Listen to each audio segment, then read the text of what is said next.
In 1974, Paramount Pictures released The Godfather Part 2, and it was considered to be even better than the first one.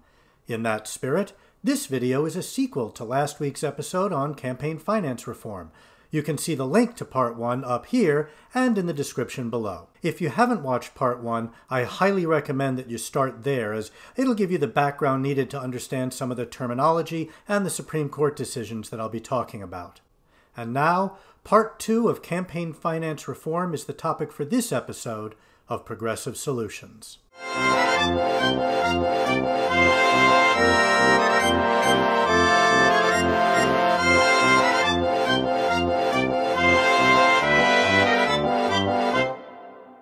Of course, as always, I welcome your comments. What do you agree or disagree with? What other approaches would you like to see? What other topics would you like me to talk about? Leave a comment below. Okay, this Part 2 will be in 2 parts. Yeah, I gotta stop with the bad puns. First, I'm going to outline what could be a successful public campaign finance system. Successful, that is, provided we can stop the invasion of outside money that's been corrupting the system ever since the Supreme Court's infamous Citizens United decision. Then I'll tackle both the Citizens United and Buckley Supreme Court decisions with a novel approach, and you're going to love the ending. So stick around. The purpose of a public campaign finance system should be to change how people get elected so that they're beholden not to special interests, but to their constituents. To that end, the system needs to eliminate large dollar fundraising and ought to limit fundraising to constituents only. In addition, there has to be a way to encourage participation, because it's a voluntary system, without running afoul of the Supreme Court decisions, particularly the 2011 Bennett decision out of Arizona. The court basically ruled that participating candidates can't get any extra benefit just because they're up against a high-spending non-participant or an outside group. Finally, while the system has to provide enough money for candidates to campaign successfully, there should also be a way to keep public funding down to a minimum wherever possible. It's a narrow path, but one, at least, does exist, and it's amazingly simple. We start with a clean election system, not only because it's a lot simpler than matching fund or voucher systems, but also because it can more easily meet our requirements, especially the need to encourage participation. In a basic clean election system, candidates qualify by getting truly small dollar donations, as little as $5, from constituents. No other donations are allowed. Anyone who gets enough donations qualifies, and every qualifying candidate gets the same amount of money. Already, we've eliminated large dollar donations and limited donations to constituents. All that remains is encouraging participation. The key here is to make qualifying candidates entitled to a large sum, but only receive a small portion of it at first. For instance, let's say they're entitled to $500,000, but they only get $100,000 up front. If everyone is willing to limit their spending to that $100,000, then that's all anyone gets. And if anyone wants more, up to that $500,000 limit, all they have to do is ask. Now here's where it gets interesting. Every qualifying candidate can make one request for more money, up to that spending limit. If any candidate in a race asks for more money, 3 things happen. 1, the candidate gets the money. 2, all of the candidate's participating opponents also get the same amount of extra money. And 3, whatever board or commission is overseeing the money announces which candidate asked for it. So what does that mean? For starters, it means that if a campaign needs more money, they can get it. But they don't get a money advantage over their participating opponents, and they'll have to convince voters that they really did need the extra money, with their opponents being able to spend a lot more to attack them. But if there's a good reason, perhaps because they're up against a high-spending non-participant or a bunch of outside groups are spending a fortune, then the candidate will have the money to compete. And since the candidate doesn't actually have to give a reason for wanting the extra money, the whole thing is perfectly legal. Remember, every candidate is entitled to that money.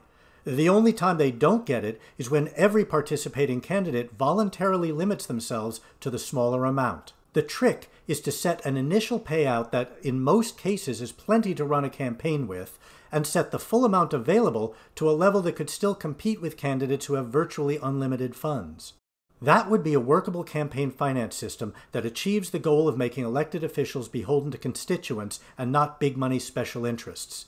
It would also be a lot harder for wealthy people or outside groups to buy an election, and it's on the safe side of the Supreme Court. That leaves the problem of outside spending, especially the enormous amount of outside spending that's the direct result of the infamous Citizens United decision. But in order to attack Citizens United, we need to understand that Citizens United is not the problem. It's a symptom. The real problem is the original 1976 Buckley v. Valeo decision, because it laid the groundwork for Citizens United, as well as a host of other decisions limiting reform. To truly tackle this problem, we need to go after the root: Buckley. I explained the Buckley decision in Part 1 of this campaign finance series, so if you're not familiar with it, I recommend watching Part 1 now. It's linked up here, and also in the description below, so go ahead. I'll wait.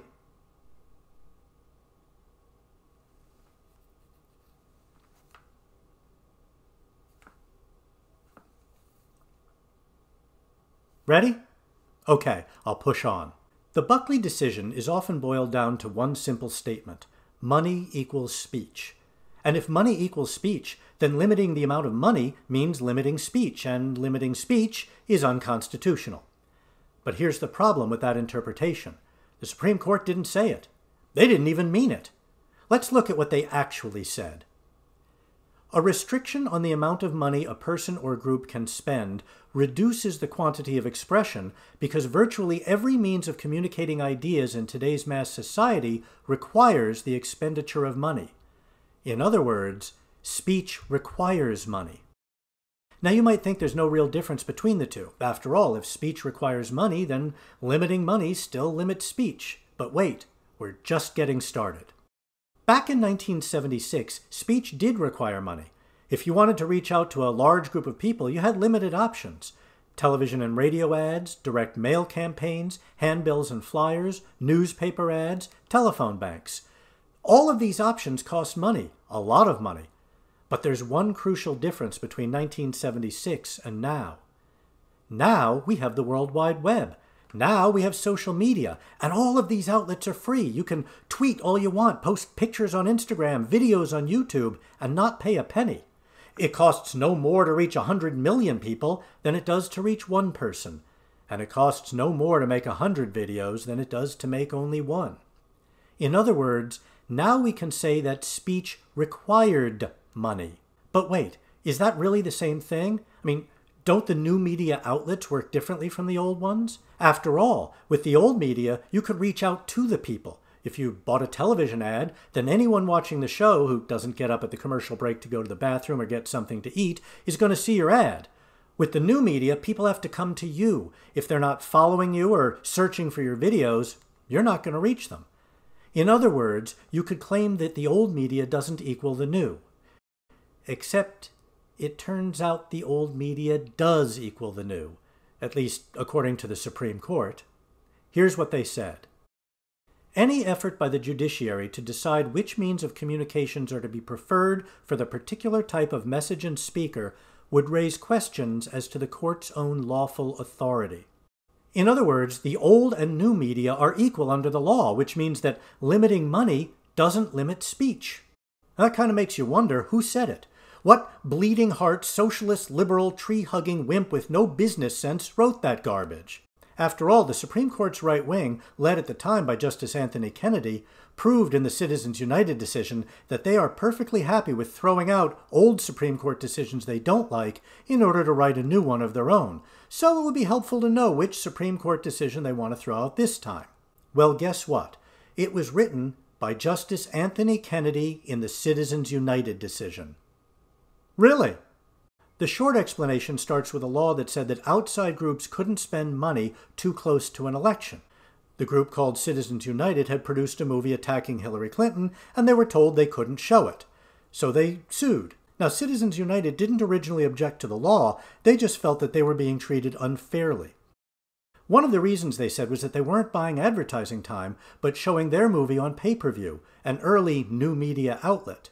And since people had to come to them to hear their message rather than just sitting on their couches, this speech didn't count as campaigning. But even Justice Kennedy and the conservatives didn't buy that argument, which is why Kennedy convinced Chief Justice Roberts to bring the parties back in to argue over the constitutionality of the law. And that's how the infamous Citizens United decision happened. Thanks to Justice Kennedy and Citizens United, the old media does equal the new media, and limiting money no longer limits speech. And now we can overturn Buckley and all of its successors, including the main part of Citizens United. But before we can storm the Bastille, we have to remember that it is guarded by a Supreme Court whose majority still won't let any real reform pass. We'll have to wait on a lot of reform until we have a Supreme Court that's more reasonable. In the meantime, there's a lot we can do right now to limit the influence of big money on elections. I'll tackle that in Part 3. If you like this video and you want to see more, please hit the subscribe button below and tell your friends to come and watch. Thank you for watching. Stay progressive.